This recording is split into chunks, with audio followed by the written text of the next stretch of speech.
જો અહીં કઈ કર્યું નથી આપણે શૂન્યનો સરવાળો બરાબર આલ્ફા વત્તા બીટા. આલ્ફા જગ્યાએ મૂક્યા વર્ગમૂળમાં 3 વત્તાના વત્તા કૌંસમાં બીટા જગ્યાએ મૂક્યા માઈનસ વર્ગમૂળમાં 3 વત્તા 3 નો વત્તે ઓછે ઓછા વર્ગમૂળમાં 3 વર્ગમૂળમાં 3 માંથી વર્ગમૂળમાં 3 જાય તો 0. તો આપણે શૂન્યનો સરવાળો આલ્ફા વત્તા બીટા કેટલો મળી ગયો 0. હવે બીજો સંબંધ થશે શૂન્યનો ગુણાકાર.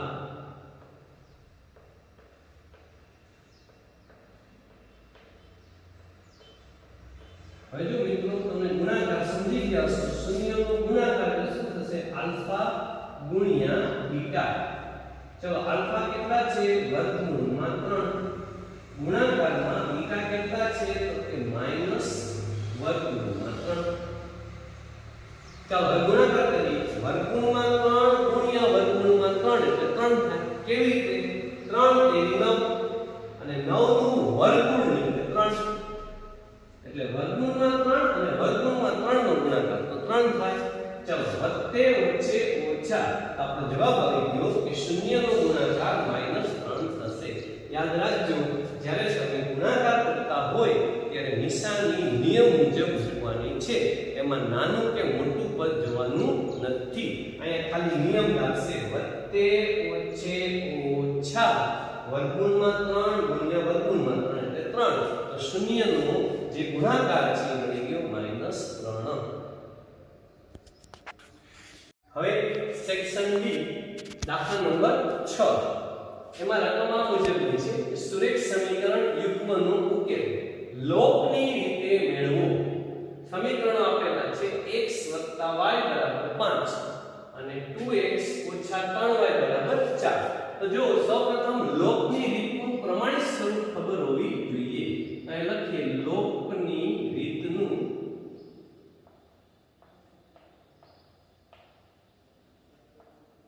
પ્રમાણિત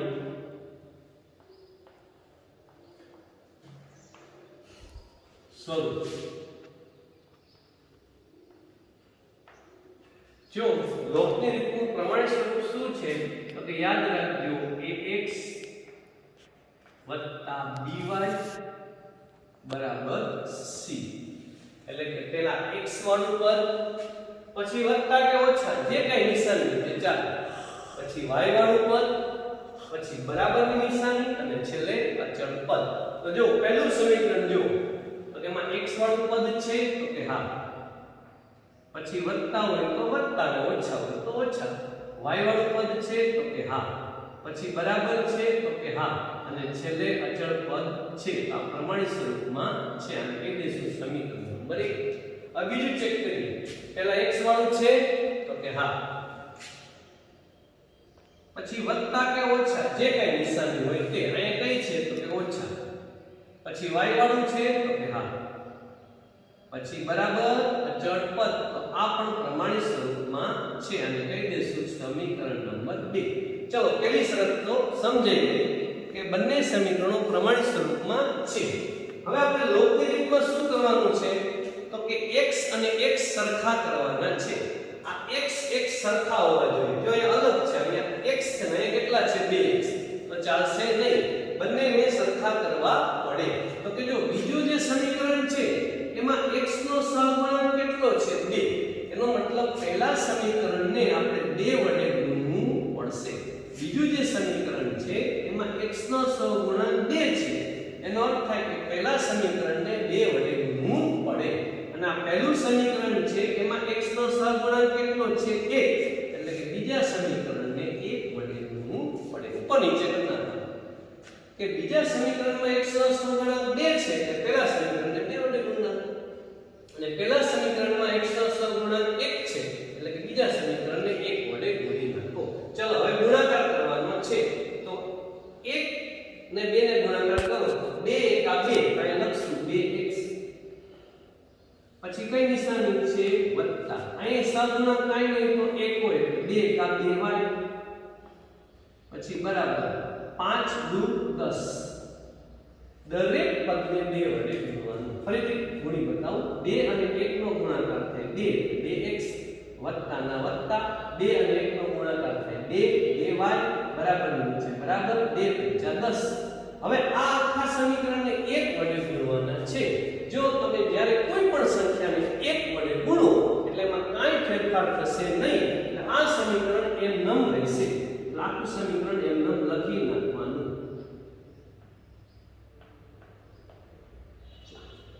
જ્યારે કોઈ પણ સંખ્યાને આપણે 1 વડે ગુણીએ એટલે એમાં કોઈ જાતનો ફેરફાર થશે નહીં. આ આખા સમીકરણને 1 વડે ગુણવાનું છે એટલે એમાં કાંઈ ફેરફાર થશે નહીં. આખું સમીકરણ એમનેમ. અને નંબર આપી દઈશું. આપણું સમીકરણ થશે 3 અને આ આપણું સમીકરણ થશે 4. હવે જો x સરખા થઈ ગયા. ઓકે, હવે એકબીજાથી વિરુદ્ધ હોવા જોઈએ. તો એકબીજાથી વિરુદ્ધ કરવા માટે શું કરશું? તો કે જે સમીકરણ 4 છે એ કેટલા વડે ગુણી નાખશું? -1 વડે. એટલે કે આ બધાની નિશાની બદલી દઈશું. આ ત્રણેય પદની નિશાની બદલી નાખશું. તો જો કેવી રીતે બદલશું? તો કે જો 2x એમનું પહેલું સમીકરણ એમનું વત્તા 2y બરાબર 10. પહેલું સમીકરણ એમનું. હવે જ્યારે આ ચોથું સમીકરણ લખીએ છીએ, આ ત્રીજું સમીકરણ એમનું 2x વત્તા 2y બરાબર 10. હવે આ સમીકરણ લખશો ત્યારે દરેક પદની નિશાની બદલતા જશું. એટલે કે આ પ્લસ છે તો કેવા લખશું? અહીંયા માઈનસ. આ માઈનસ છે તો કેવા લખશું? પ્લસ. બરાબર અહીંયા વત્તા 4 છે અહીંયા કેવા લખશું? -4. નિશાની બદલવી. હવે જો આનો સરવાળો કરશો તો કે 2x 2 સુધી જશે. ઓકે, 3y કે 2y કેટલા થશે? 5. નિશાની મોટા પદની એટલે વત્તા, એનો લખો તો 4 બરાબર. 10 માંથી 4 જાય તો 6. નિશાની મોટા પદની એટલે વત્તા, નો લખો તો 4. ચલો હવે y ને કરતા 9. તો y કેટલા મળ્યા? તો કે y બરાબર 6/5. આ 5 ગુણાકારમાં છે, ઓલી બાજુ જશે તો ભાગાકારમાં. તો આપણે y મળી ગયા 6/5. એક ઉકેલ મળી ગયો. હવે આ કિંમત કેમાં મૂકવાની? તો કે સમીકરણ નંબર 1 માં. તો લખશું આ કિંમત,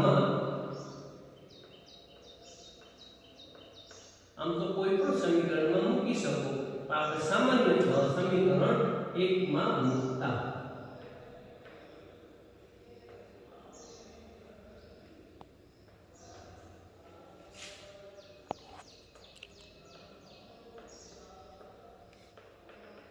ચાલો હવે આપણું સમીકરણ 1 શું છે? તો કે x + y = 5.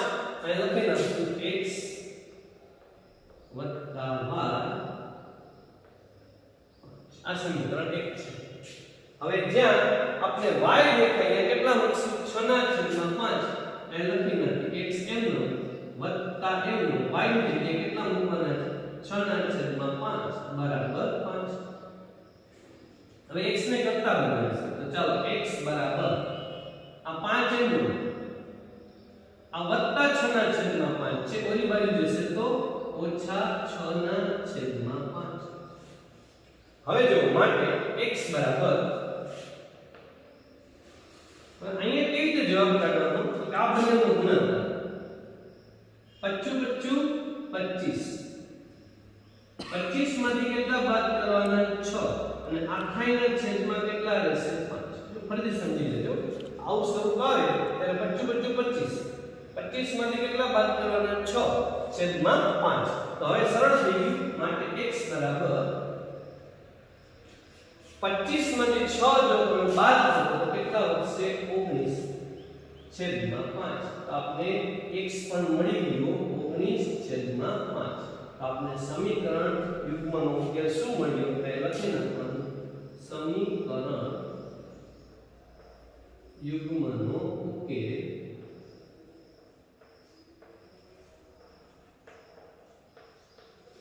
x, y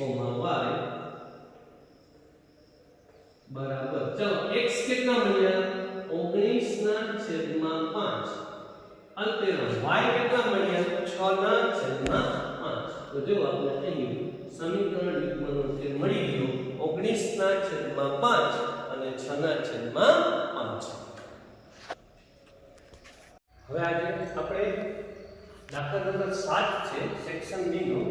એમાં રકમા મુજબ હતી આપેલ સમાંતર શ્રેણીનો સરવાળો શોધો. સમાંતર શ્રેણી આપણે આપેલી છે અને એનો સરવાળો શોધવાનો છે.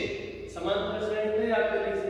34 પછી 32 પછી 30 અને એમ હાઈલા જાય તો 10 સુધીની છે. તો આનો જે સરવાળો શોધવો હોય તો સૌપ્રથમ આપણે સરવાળાનું સૂત્ર આવડવું જોઈએ. તો જો અહીંયા લખી દઉં છું સરવાળાનું સૂત્ર.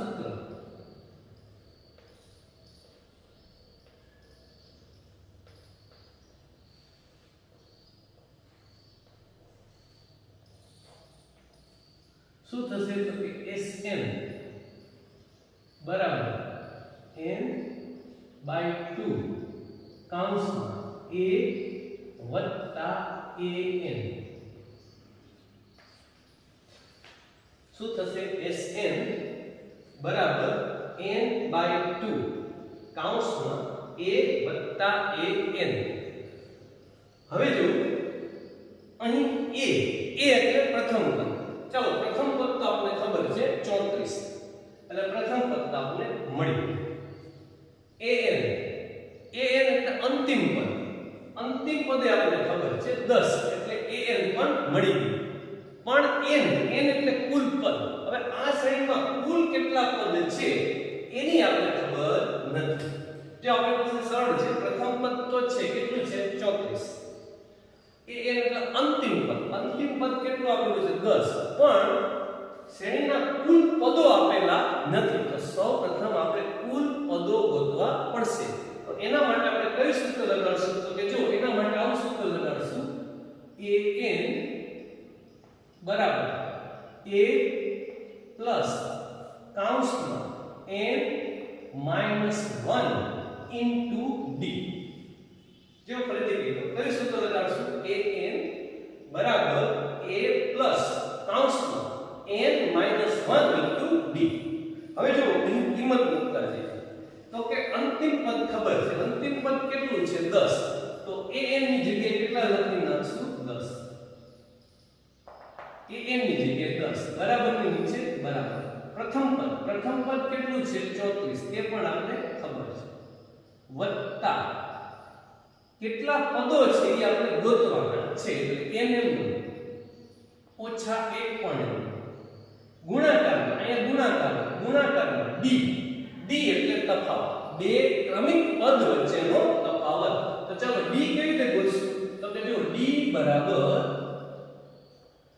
બીજા પદમાંથી પ્રથમ પદ બાદ કરવાનું. બીજું પદ માઈનસ પ્રથમ પદ એટલે તમને d મળી જશે. ચલો બીજું પદ કેટલું છે? તો કે 32. એમાંથી પ્રથમ પદ કેટલું છે? તો કે 34. આ બેની બાદબાકી કરો તો જવાબ આવશે 2. પણ કેવા 2? -2. 34 માંથી 32 જાય એટલે 2. નિશાની મોટા પદની એટલે -2. તો d મળી ગયું -2. એટલે હું d ની જગ્યાએ કેટલા લખી નાખીશ? -2. આ મૂકી દઈશ કૌંસ. થઈ ગયું? હવે આપણે આનું સાદુરૂપ લેવાનું છે. તો કેવી રીતે દેશે? તો ધ્યાનથી જુઓ કે આ +34 છે. આ બાજુ આવશે તો -34. તો જો અહીં 10 ઓછા 34 બરાબર કેટલા વધશે?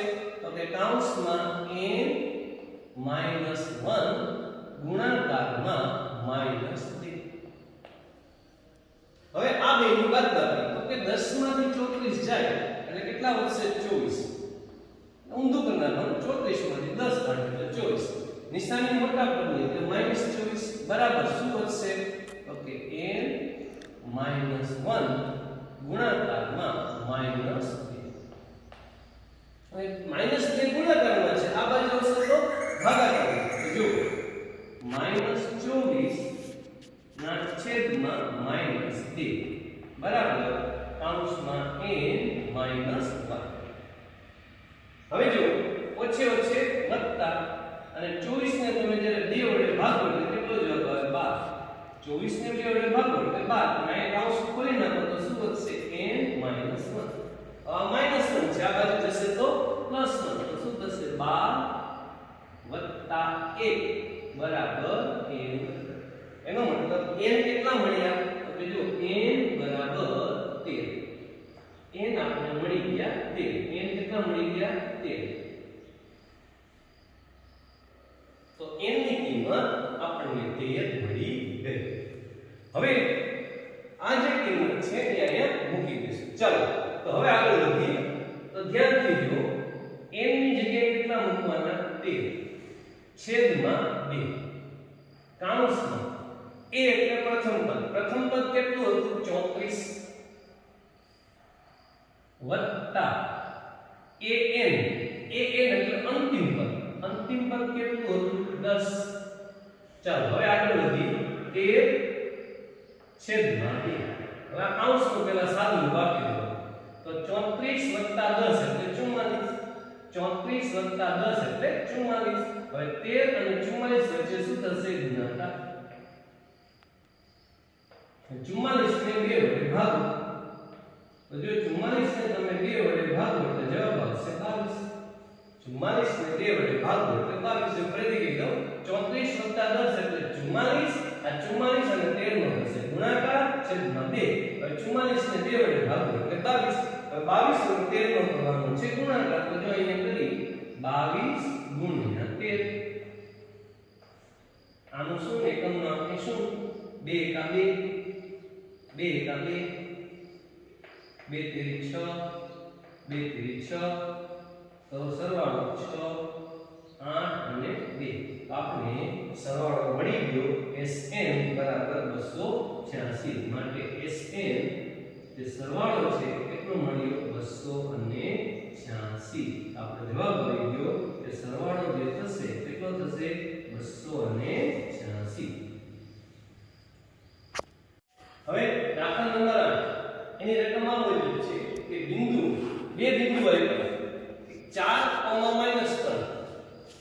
અને 8, 5 હવે એને જોડી અને એક રેખાખંડ બને છે અને ઈ રેખાખંડનું 3:1 ગુણોત્તરમાં અંતઃવિભાજન કરતા બિંદુના યામ કરવાના છે તો કે જો અહીં કદાચ આકૃતિ આવી રીતે બનાવી શકે કે ચલો એક રેખાખંડ લઈએ એમાં અહીંયા એક બિંદુ છે અને અહીં એક બિંદુ છે આ એ બિંદુ છે અને આ બિંદુ કયું છે B એ બિંદુના યામ આપણે અહીંયા લખી નાખીએ 4, -3 અને B બિંદુના યામ છે 8, 5 એટલે બે બિંદુઓ છે 4, -3 એને આપણે A કીધું અને 8, 5 એને આપણે B હવે એને જોડી એટલે રેખાખંડ બને છે અને આ રેખાખંડનું વિભાજન થાય છે એટલે માની લો કે અહીં વચ્ચે કોઈ એક બિંદુ છે P એના યામ છે x, y એનું વિભાજન કરે છે કેમ કરે છે તો કે 3:1 માં કેવા કરે છે 3:1 માં 3:1 માં આ રીતે આકૃતિ થશે હવે આપણે આ જે P બિંદુ છે કે જે આ રેખાખંડનું 3:1 માં વિભાજન કરે છે તો એના યામ ગોતવાના છે એનો મતલબ આપણે x અને શું ગોતવાનું છે y ફરીથી કીધું કે આપણે બે બિંદુ આપેલા એકને આપણે a કીધું અને બીજાને b કીધું હવે એને જોડી દીધું એટલે કોઈ એક બિંદુ P એવું બને છે કે જે આ રેખાખંડ AB નું 3:1 માં વિભાજન કરે છે તો આ જે બિંદુ P છે એના યામ ગોતવાના છે અને આપણે P બિંદુના યામ શું લીધું x, y એટલે આપણે x, y ગોતવાનું છે તો જો કેવી રીતે ગોતશું તો કે અહીં આ A બિંદુ છે 4, -3 એમાં પ્રથમ બિંદુને આપણે કહી દઈશું x1 બીજા બિંદુને કહી દઈશું y1 અહીં B નો જે પ્રથમ બિંદુ છે એને કહી દઈશું x2 અને આને કહી દઈશું y2 પરથી કીધું આ પ્રથમ બિંદુ x1 આ બિંદુ y1 એ રીતે આનું પ્રથમ બિંદુ x2 બીજું બિંદુ y2 હવે 3:1 એમાં જે 3 છે એને આપણે કહી દઈશું m 3:1 એમાં જે 3 છે એને આપણે કહી દેવાનું m અને 1 છે એને આપણે શું કહી દઈશું તો કે n એકને શું કહેશું n પહેલા આટલું આપણે સમજમાં હવે આપણે શું ગોતવાનું છે x, y. શું ગોતવાનું છે x, y. એનું સૂત્ર લખીએ x બરાબર નહીં સૂત્ર આપણે બરાબર યાદ હોવું જોઈએ. હું ત્યાં જ લખું છું એટલે તમને સમજ પડે. x બરાબર m x2 વત્તા n x1 છેદમાં m વત્તા n. બસ આ સૂત્ર યાદ હોવું જોઈએ. એવી જ રીતે y માટે y નું સૂત્ર શું થશે તો કે m y2 વત્તા n y1 છેદમાં m વત્તા n. હવે આ જે કિંમત છે એ સૂત્રમાં મૂકી દેવાની છે. તો કે જો શું થશે માટે x બરાબર ચાલો m કેટલા છે તો કે m 3 છે. અહીં મૂકી દઈશ 3 ગુણાકારમાં x2 કેટલા છે 8. અહીં મૂકી દઈશ 8 વત્તા n. ચાલો વિચારો જે n કેટલા છે 1 ગુણાકારમાં x1 કેટલા છે 4 છેદમાં m કેટલા છે 3 વત્તા n કેટલા છે 1. હવે પહેલા આનું સામનું આપી દઈએ. x બરાબર 8 તેરી 24 વત્તા 4 એકુ 4 છેદમાં 3 વત્તા 1 એટલે 4. x બરાબર 24 વત્તા 4 એટલે કેટલા થશે 28. 28 ને 4 વડે ભાગો. તો ચાલો 4 નો પાડો આપણે આવડવું જોઈએ. 4 સત્તા 28 તો x મળી ગયા 7. આપણે પેલો x યમ મળી ગયો. x યમ કેટલો મળ્યો 7. એટલે આ x યમ 7 મળી. હવે આપણે y ગોતવાના છે. તો ચાલો કોમા y બરાબર m કેટલા છે તો કે 3 ગુણાકારમાં y2 કેટલા છે તો કે જો y2 5 છે. બોલું કરજો y2 5 છે વત્તા n કેટલા છે 1 ગુણાકારમાં y1 જોજો -3 છે. એનો કૌંસમાં લખીશ -3 છેદમાં m તો કે 3 વત્તા n કેટલા છે 1. હવે આગળ વધતા છે y બરાબર 5 તેરી 15 વત્તે ઓછે ઓછા 3 એકા 3 છેદમાં 3 વત્તા 1 એટલે 4 કોમા y બરાબર 15 માંથી 3 જાય એટલે 12 ના છેદમાં 4. હવે 4 એકાનો પાડો આવતો હોવો જોઈએ. 4 તેરી 12 આપણે y પણ મળી ગયા માટે y બરાબર કેટલા મળી ગયા 3. અહીં લખી નાખશું y કેટલા મળ્યા 3. અહીં લખી નાખશું અંતઃ વિભાજન કરતા બિંદુ P ના યા જાવ એટલે લખી નાખવાનું અંતઃ વિભાજન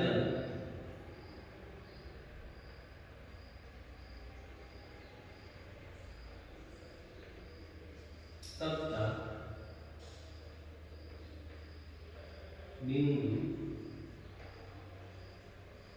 P, x, y ના યા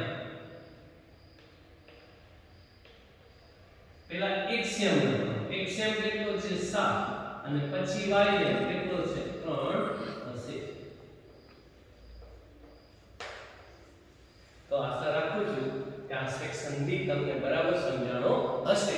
હવે મળીશું નવા ભાગમાં સેક્શન C સાથે. ત્યાં સુધી આવજો.